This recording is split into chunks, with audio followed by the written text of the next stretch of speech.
বলা যে ভারতের ইন্ধনে বা ফ্যাসিস্টদের ইন্ধনে এই ঘটনাটা ঘটাচ্ছে।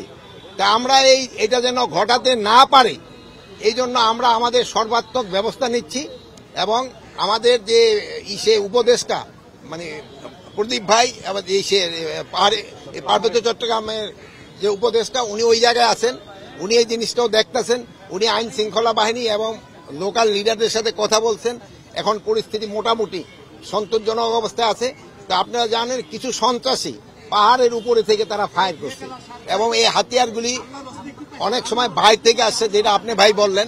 আমি অবশ্য দেশের নাম বলতে চাই না, আমার সাংবাদিক ভাই দেশের নামটা বলে দিছে। তা আপনারা এটা যেন প্রতিহত করতে হলে আপনাদের সবাই আমাদের সাহায্য এবং সহযোগিতা দরকার হবে। আপনারা সবাই আপনার সাহায্য সহযোগিতা করবেন।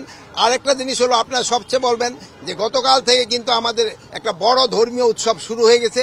এই উৎসবের সময় যেন কেউ কোনো ধরনের বিশৃঙ্খলা সৃষ্টি না করে, রাস্তাঘাট যেন বন্ধ না করে এবং এই পূজাটা যেন নির্বিঘ্নভাবে উদযাপন করতে পারে। এই ধরনের সবাইকে আমি বলবো সাহায্য সহযোগিতা করার জন্য।